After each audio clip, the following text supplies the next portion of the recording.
Aryans கூட சொல்லியிருந்தாங்க இது மாதிரி நம்ம கட்சி ஆரம்பிச்சுக்கலாம். அவங்க எப்பவுமே ஏதோ ஒன்று பேசிக்கிட்டே இருப்பாங்க. டெஃபினட்டா புது கவர்மெண்ட் நல்லது செய்யணும் நம்பிக்கை. அது பில்டிங் தான் என்னோட லட்சியம். அந்த பில்டிங் வந்துருச்சுன்னா அதை நான் நெக்ஸ்ட் இமீடியட்டா கல்யாணம். பொம்பளை கொண்டுனாலே புகுந்து அடிப்பேன், அதுவே பிடிச்சவளை கொண்டுனா புலி மாதிரி அடிப்பேன். நாங்க தொட்டாலே சீரும் புலிடா. ஐஃப்ளிக்ஸ் நேயர்களுக்கு என்னோட வணக்கம். It's so nice to meet you again with my new film Marudhu. May 20th world wide release ஆகும். மருது பற்றி பேசுறதுக்கு முன்னாடி +2 ரிசல்ட் வந்திருக்கு. ஸோ நிறைய கேள்விப்பட்டோம், நிறைய ஸ்டூடெண்ட்ஸ் நிறைய ஹெல்ப் பண்ணுறீங்க அப்படின்ட்டு. ஸோ அது எந்த அளவுக்கு எல்லாருக்கும் தெரியுது? நீங்கள் எதுவும் பிளாட்ஃபார்ம் வச்சுருக்கீங்களா, இல்லை மெயில் பண்ணி டேரெக்டாக வரணுமா, எங்கே வந்து பார்க்கணும்? இல்லை, ஒரு வீடியோ மாதிரி ஒரு பைட் எடுத்தாங்க. இந்த ஆக்சுவலாக ஒரு 2 ஃபவுண்டேஷன் சேர்ந்து பண்ணுறோம். ஓகே. எங்கள் அம்மா பேரில் இருக்கிற ஃபவுண்டேஷன் தேவி சோஷியல் எஜுகேஷன் ஃபவுண்டேஷன். அதில் கான்டாக்ட் நம்பரும் இருக்கும். லைக் இப்போ குறிப்பிட்ட காலேஜஸ் வந்து அவங்களுக்கு தான் நன்றி தெரிவிக்கணும். ஃபர்ஸ்ட் திருச்சியில் MAM college group of colleges அவங்க வந்து 50 seats ஃப்ரீ ஆஃப் காஸ்ட் கொடுத்துருக்காங்க. So we just want to bridge the gap. நிறைய மாணவிகள் நல்ல மார்க் வாங்கிட்டு மேல் படிப்பு படிக்க முடியாமல் வசதி இல்லாமல் இருக்காங்க. ஸோ வி வாண்ட் டு இந்த மாதிரி வேகன்சிஸை ஃபில் பண்ணுறது தான் நாங்கள் முயற்சி பண்ணுறோம். ஏன்னா கவர்மெண்ட் ஸ்கூல்ஸில் நிறைய பசங்க வந்து நல்ல மார்க் வாங்கியிருக்காங்க. ஆனால் வசதி இல்லாதனால அவங்க என்ன படிக்கணும்னு ஆசைப்படுறாங்களோ அவங்க படிக்க முடியாமல் போகுது. So we are reaching out. அவங்களுக்கு வந்து ஒரு ஹெல்பிங் ஹேண்டாக இருந்து நான் மட்டும் இல்லை, இது நிறைய பேர் ஒரு network helping them and we are trying to make them study well. அது வரும்போது கீழே வரும்போது பார்த்தேன், ஒரு பொண்ணு வந்திருந்தாங்க. அவங்க நீங்கள் இங்கே கெஸ்டே ரொம்ப நல்லா இருந்தது, ஸோ நல்லா படிங்க, இன்னும் படிக்கணும். அது எதுவும் மார்க் கிரைட்டீரியா எதுவும் இருக்கா? இது மாதிரி வாங்க எல்லாருமே மேக்ஸிமம் நல்ல மார்க் வாங்கியிருக்காங்க. இப்போ கவர்மெண்ட் மதுரை கவர்மெண்ட் ஸ்கூலில் 3 பசங்க, 2 பெண்கள், ஒரு பையன் 3 பேரும் like first, second and third இந்த ஸ்கூல் 1137, 1140 அந்த மாதிரி வாங்கியிருக்காங்க. இவங்களை இன்னும் உற்சாகப்படுத்தணும், இன்னும் என்கரேஜ்மெண்ட் கொடுத்தோம்னா they will come out in flying colors. So ஒவ்வொருத்தரும் இன்ஜினியரிங் படிக்கணும்னு ஆசை, ஒரு பொண்ணுக்கு வந்து சார்ட்டர்ட் அக்கௌண்டன்சி படிக்கணும்னு ஆசை, CA. ஸோ அந்த மாதிரி எல்லாருக்கும் வந்து we are trying, இன்னும் எங்ககிட்ட ஃப்ரெண்ட்ஸ் சர்க்கிள் இருக்கிற ரிசோர்ஸஸ் வச்சு we are trying to bring about ஒரு எல்லாருக்கும் ஒரு ஹெல்பிங் ஹேண்டாக இருக்கணும்னு ஆசைப்படுறேன். நான் +2 பற்றி கேட்டேன். ஸோ எலெக்ஷன் பற்றி ஓட்டெல்லாம் போட்டிங்க, ஃபோட்டோலாம் பயங்கரமாக இருந்தது. ஆரியன்ஸ் கூட சொல்லியிருந்தாங்க இது மாதிரி நம்ம கட்சி ஆரம்பிச்சுக்கலாம். அவங்க எப்பவுமே ஏதோ ஒன்று பேசிக்கிட்டே இருப்பாங்க.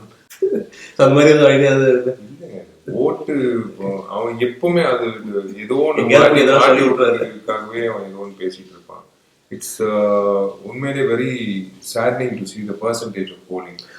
எல்லாரும் அவ்வளோ கஷ்டப்பட்டு பைட்டு கொடுத்து எல்லாரும் வந்து ஓட்டு போடுங்க, 100% ஓட்டு போடணும்னு சொன்னதுக்கு அப்புறமும் வந்து சில பகுதியில் துறைமுகமெல்லாம் 55%, மொத்தமாகவே சென்னையில் 55. அது ஓகே, அதிருப்தியா இல்லை என்னன்றது நம்ம அலசி பார்க்குற நேரம். Maybe next time it will be better of.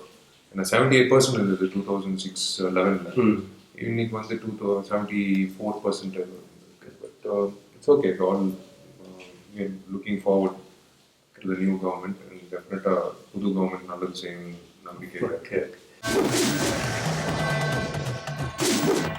Sir மருந்து பற்றி சொல்லுங்க. அதாவது திமிருக்கு அப்புறம் ஸோ அது மாதிரி ஒரு ஸ்டைல் சூப்பராக இருந்தது. ரொம்ப நாள் ஒரு இப்படி பார்க்க முடியாதாங்கிற ஒரு ஏக்கம் இருந்தது. ஸோ எப்படி ஒரு ஏற்றுக்கிட்டீங்க? ஸோ எதில் என்ன பிடிச்சிருந்து, எது மாதிரி பார்க்கலாம்? இல்லை, எனக்கு ஒவ்வொரு படமும் வந்து ஆல்மோஸ்ட் லூஸ் அவுட் ஆஃப் 10%, 90% கொடுத்துருப்போம், 85% கொடுத்துருப்போம். நம்மளோட டெடிகேஷன்ல அந்த கேரக்டருக்கு சில நேரத்தில் சில ஒரு ஷாட் 2 ஷாட் வந்து வேணாம், இதெல்லாம் தெரியாது, பரவாயில்ல விட்டுருங்க அப்படின்னு நம்ம அலட்சியமாக சொல்லுவோம். பட் இந்த படம் பொறுத்த வரைக்கும் 100% வந்து like I lived up to that Marudhu character. அதுக்கு முக்கிய காரணம் வந்து முத்தையா தான். ஃபர்ஸ்ட் டைம் முத்தையோட நடிக்கிறேன், சேர்ந்து பண்ணுறேன். முத்தையா வந்து அந்த he loves his principal character. அந்த ஹீரோ கேரக்டர் வந்து எல்லாரும் லவ் பண்ணணும். He wants everyone to relate to that character. எனக்கு I completely என்ன சொல்றது, என்னோட கான்ஃபிடன்ஸ் மொத்தம் வந்து முத்தையா நடக்கும். அந்த ஃபுல் ஃப்ளெஜ்டாக அந்த சேவ் பண்ண முடியும். எனக்கு மருதுன்ற கேரக்டர் இஸ் கம்ப்ளீட்லி வில்லேஜ் இல்லை, ஒரு லோட்மேன் கேரக்டர்.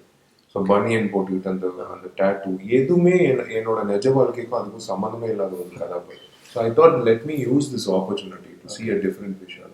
ஃபர்ஸ்ட் லுக்கே ரொம்ப சூப்பரா இருந்தது. எப்படா டீசர் வரும் பார்க்கணும் அப்படிங்கிற மாதிரி. அதான் கொம்பன் பார்த்த ஒரு ஃபீல் இருந்தது இந்த ட்ரெய்லர்ல. கொம்பனுமே ரொம்ப சூப்பர்வா இருக்கும். அந்த ஹீரோவோட இதா இருக்கட்டும், ஹீரோயின் அந்த கதை போற விஷயம். ஸோ சேம் திங் இல்ல அது என்னன்னா சில இயக்குனர்கள் தான் வந்து தே utilise the village backdrop.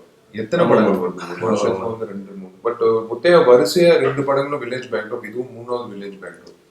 So அந்த சாயல் வந்து பார்க்கும்போது கொஞ்சம் அந்த சாயல் இருக்குதான் செய்யும். But that's got nothing to do with Komban. Backdrop வந்து வில்லேஜ் பேக்ட்ராப்ன்றதுனால ஒரே மாதிரி கொஞ்சம் ரெலவன்ஸ் இது இருக்கும். மற்றபடி ஓகே ஓகே சார் கேட்டு அவ்வளோ அந்த உங்களுக்கும் ராதாரவி சார் அது தனி இது தனி அட்லீஸ்ட் நீங்கள் சொல்லிட்டீங்க. பட் இருந்தாலும் அதில் அந்த பர்டிகுலர் சீனில் அவர் சொல்லியிருப்பாரு, நீ என்ன இருந்தாலும் பதவியில இருந்து உட்கார முடியாது சார். உடனே ஒரு வாய்ஸ், ஒரு பாட்டி வாய்ஸ் நினைக்கிறேன், என் பேரை எதா இருந்தாலும் உட்காந்து பாடுறேன் அப்படின்னு இருக்கும்போது I enjoyed working with first time ராதாரவியனோட சேர்ந்து நடிக்கிறது. நிறைய பேர் எதிர்பார்த்ததுக்கு அப்பாற்பட்ட ஒரு விஷயம் நடந்தது. லைக் எல்லாரும் என்ன நினைச்சாங்கன்னா அந்த எலெக்ஷனுக்கு அப்புறம் அந்த ஹீட் அப்படியே இருக்கும், 2 பேர் வந்து முறைச்சிப்பாங்க, மோதிப்பாங்க அப்படின்றது. இன்ஃபேக்ட் பொதுமக்களே நிறைய பேர் வந்து ஆவலா காத்துட்டு இருந்தாங்க. But it's nothing of that sort. எலெக்ஷனுக்கு அப்புறம் we are back as actors. ஸோ அவரோட சேர்ந்து நடிக்கிறதுக்கு வாய்ப்பு வரும்போது நான் ஆக்சுவலாக ஆகஸ்ட்லேயே முத்தையா முடிவு பண்ணிட்டாப்ல எலெக்ஷன் முன்னாடி. ஐ செட் பர்ஃபெக்ட், எனக்கு எந்த ரெசர்வேஷன் இல்லை, எலெக்ஷன் வேற இது வேற. அவரோட சேர்ந்து நடிக்கும் போது அந்த காட்சி, அந்த அந்த வசனங்கள் எல்லாமே வந்து அவரே சொல்லியிருப்பார்ல என்ன இருக்கு. இல்ல அவர் எதுவுமே சொல்லலைங்க. அதுதான் அவர் வந்து கதைக்கு என்ன தேவையோ ஓகே ரைட் இப்படி பண்ணா நல்லா இருக்கும்னு சொன்னார். அதான் ஆச்சரியமா இருந்தது. அண்ட் டெஃபினட்டா நீங்க ரசிப்பீங்க தியேட்டர்ல அந்த ஒரு பகுதி. ஓகே. ஸோ வேற எதுவும் அவருடைய நடந்த விஷயங்கள் எதுவும் சுவாரஸ்யமா இல்ல? ஒன்றும் அது எப்படின்னா லைக் அவர் ரொம்ப பாராட்டினாரு, நடிகர் சங்கம் நல்லா செயல்படுது, நல்லபடியா போகுது, ஃபியூச்சர்ல ஏதாவது ஹெல்ப் வேணும்னா ஐம் ஆல்வேஸ் ஒன் கால் அவே, நீங்க இப்போ வேணாலும் கூப்பிடுங்க அப்படின்னாரு. It's nice. சி இப்போ நடிகர் சங்கம் சார்பாக ஒரு ஜெனரல் செக்ரட்டரியா நான் நடவடிக்கை ஏதாவது எடுக்கணும்னா கண்டிப்பா அது நான் அது செயல்படணும். ஒரு நடிகனா வந்து இப்போ we have to balance both. ராதாரவியனா வாஸ் லைக் என்ன சொல்றது, it was fantastic to work with. அவரு லைக் அதான் சொல்றேன்ல, மெச்சூரிட்டி ஸ்பீக்ஸ்ன்னு சொல்லுவாங்க. அதுதான் எனக்கு ரொம்ப பிடிச்சது. வந்து அவர் ஷூட் முடிச்சுட்டு வாலிபால் ஆடும்போது கூட அவரும் வந்திருந்தாரு. அந்த அனிமாசிட்டி வந்து I don't think it's there as actors. Okay. So அதான் நடிகர் சங்கம் பற்றி சொல்லணுன்னே, நடிகர் சங்கம் பில்டிங் கட்டினதுக்கு அப்புறம் தான் கல்யாணம் சொல்லியிருந்தீங்க. ஸோ ஆரம்பிச்சிட்டீங்க, பொண்ணு பார்க்க ஆரம்பிச்சிட்டிங்கன்னா இல்லை எப்படி? அதை பற்றி அது பொண்ணு பார்க்க ஆரம்பிக்கிறத விட பொண்ணு கிடைக்கிறது ஈஸி. ஓகே. பட் கல்யாணம் பண்ணிக்கிற மைண்ட் செட் தான் ரொம்ப கஷ்டம். இப்போ உள்ள வரல. அது பில்டிங் தான் என்னோட லட்சியம். அந்த பில்டிங் வந்துருச்சுன்னா அதை நான் நெக்ஸ்ட் இமீடியட்டாக கல்யாணம் பண்ணிக்கலாம். நானும் அதை காத்துட்டு இருக்கேன். நானும் அதே தான். என் ஹைட் இல்ல, என் கலர் இல்ல, நல்ல கனம் இல்ல, சுருக்கமா சொன்னா நம்ம லட்சியமான மாதிரி இல்ல அப்படின்னு வேணா சொல்லு. நீங்களும் பாலா சாரோட காம்பினேஷன் சூப்பர்வா இருந்தது. அந்த ரொம்ப வருத்திக்கிட்டு நடிச்சிங்க. அதுக்கப்புறம் நடிக்க மாட்டேன்னு சொல்றாங்க மாதிரிலாம் விஷயங்கள் வந்தது. ஸோ அதுக்கப்புறம் அவர் எதுவும் அப்ரோச் பண்ணாரா, இல்லை உங்களுக்கு நடிக்கிற விஷயங்கள் இருக்கா? பாலாசார் படம் வந்து எப்போ ஆரம்பிக்குதுன்னு தெரியல. அது வந்து it will be my again என்னோட லைஃப் டைம் ப்ராஜெக்டா இருக்கும் ஆஸ் அன் ஆக்டர். அது அவளா காத்துட்டு இருக்கேன். பட் எப்போ ஏன்னா இது huge canvas, huge star cast, huge canvas அது. ஸோ நான் இருக்கிற கமிட்மெண்ட் எல்லாம் முடிச்சுட்டு ஓடிடுவேன் பாலாசார். ஷெட்யூல் ரொம்ப டைட்டா இருக்குங்களா? காலைல இங்க வரணும், திருப்பி நடிகர் சங்கம், ஸோ அது மாதிரி. அது கார்த்திக்கும் எனக்கும் பழகிடுச்சு. எல்லாருக்கும், எனக்கும் கார்த்திகில் எல்லாருக்கும் 29 பேருக்கு அது ஒரு மல்டி டாஸ்கிங் வந்து பழகிடுச்சு. இப்போ you have to work for shooting, அதே சமயத்தில் நடிகர் சங்கம் கட்டடத்துக்காக, அதே சமயத்தில் சில நேரத்தில் பிரச்சனைகள் இருக்கும், அதே சமயத்தில் மறுபடியும் பேக் டு ப்ரொடக்ஷன் ஆஃபீஸ், நம்ம அடுத்த படம் நம்ம ப்ரொடக்ஷனில் நடக்க போகுது. எல்லாம் வேற வழி இல்லை, என்ன பண்றது. அடுத்து இப்போ எது சார் போயிட்டு இருக்கு? இப்போ சுராஜ் சார் இயக்கத்தில் வந்து சார் மெட்ராஸ் என்டர்டைன்மெண்ட், கத்தி சண்டை, அதில் வடிவேலுன்னு பெரிய கேப்புக்கு அப்புறம் வர்றது, சூரியன் நடிக்கிறது, தமன்னா ஹீரோயின். அதுக்கப்புறம் வந்து மிஷ்கின் சார் இயக்கத்தில் Thupparivaalan. So then these two and then after the Temper படம் ரீமேக்கில் நடிக்கிறேன். முடிச்சோடனே Bala sir. Thanks brother. Thank you so much. And thank you. எனக்கு நீங்கள் கண்டிப்பாக அட்லீஸ்ட் இதில் வந்து நான் இந்த இன்டர்வியூ நீங்கள் பார்க்கும்போது எனக்கு ஒரே ஒரு விஷயம் உங்ககிட்ட கன்வே பண்ணணும்னு ஆசைப்படுறேன். Because this is the best medium to convey. Sorry to take you time out. ஏன்னா இந்த மெசேஜ் வந்து எனக்காக இல்லை, என் குடும்பத்துக்காக இல்லை. இது வந்து ஒரு நிறைய படிக்கிற பிள்ளைங்க வந்து அவங்க படிக்கணும்னு ஆசைப்பட்டு வெயிட்டிங் ஃபார் ஹெல்பிங் ஹேண்ட். என்னால் முடிஞ்ச கை கொடுத்துருக்கேன். I want you all to also do a bit to the society. கல்வின்றது ரொம்ப முக்கியமான விஷயம். Please do step out and help. ஒரு குழந்தை ஹெல்ப் பண்ணாலே போதும் ஒவ்வொருத்தரும். அது வந்து it will change the face of the society.